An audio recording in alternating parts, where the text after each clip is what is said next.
When Sarah was born, she was just like any other baby girl. She smiled and cried and cooed, all nestled in a pile of pink blankets. Her story was unwritten, full of possibilities and hope for the future. But then the pages of her life started to take an all too familiar turn. At 3 years old, a neighbor found her wandering the streets of her neighborhood, alone and cold, wearing nothing but her diaper. Sarah was sad and scared. Dirty, dark brown curls covered in lice, no shoes, no clothes, skin all scratched and broken, carrying a small, dirty stuffed tiger that she held so tight her tiny fingers turned white. The neighbor cleaned her up and took her back home. As she grew up, Sarah was often left alone. Her mother battled her own demons, and her father wasn't around. There was never enough food in the house. Sometimes Sarah went to school, and sometimes she didn't.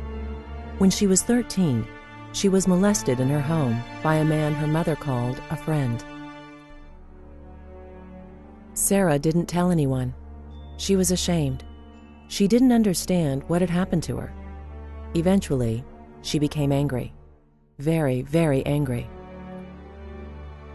She got in trouble at school. She failed her classes. Nobody seemed to understand her. Eventually, she dropped out of high school. All she wanted was for someone to understand her, to love her. She met a boy she thought would love her, who would take care of her and protect her.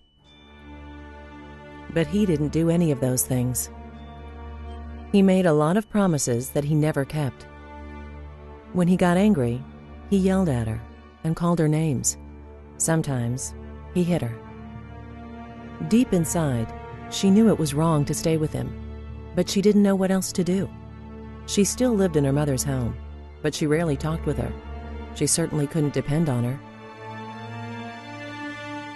Sarah was 19 when she had her own little girl and named her Lily.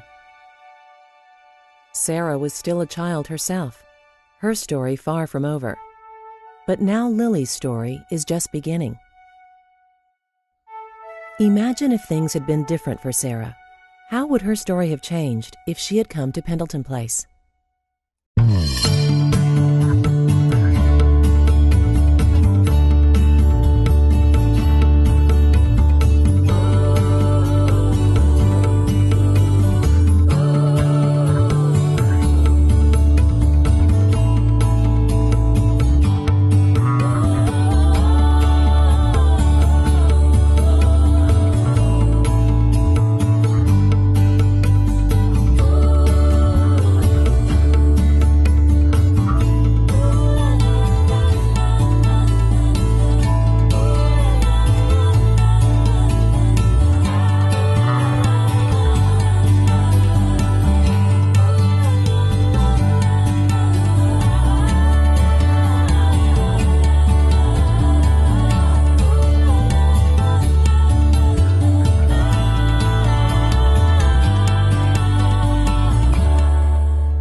When Sarah was born, she was just like any other baby girl, her future full of unseen promises and possibilities. Circumstances beyond her control changed her story. Let's imagine a new story for little Sarah, one that involves a trip to Pendleton Place. Sarah's neighbor found her wandering the streets alone at just 3 years old. The neighbor called police, who placed Sarah in foster care. She went with her mother to Pendleton Place, to the Family and Child Assessment Center. The staff took care of her, made her feel safe. They talked to her about what was happening at home. She told them as much as she could with her limited verbal skills. Pendleton Place talked with her mother and provided assessments to figure out what was really happening. Why was she neglecting her little girl? Finally, someone figured it out. Sarah's mother was suffering from depression and anxiety. She had been abused when she was just a little girl and drank alcohol to cope with her pain. She loved Sarah. She wanted to be a good mom, but she didn't know how. With this knowledge, Sarah's mom got counseling services and treatment. While she was healing, Sarah lived in a foster home with people who cared for her and kept her safe. She was able to visit her mom at Pendleton Place's Family Bridges program. They played games and read books and figured out how to be a family. When it was safe and her mother was able to care for her, Sarah went home. Luckily, she never had to come back to Pendleton Place. She lived in a safe home that supported and nurtured her. She was never molested. She went to school, worked hard, and graduated on time. She grew into adulthood with dreams of success in her future. One day, she eventually had her own little girl, baby Lily, but not as an angry, hurt teenager. She had Lily when she was truly ready to be a mother. The cycle of abuse and neglect in her family, a thing of the past.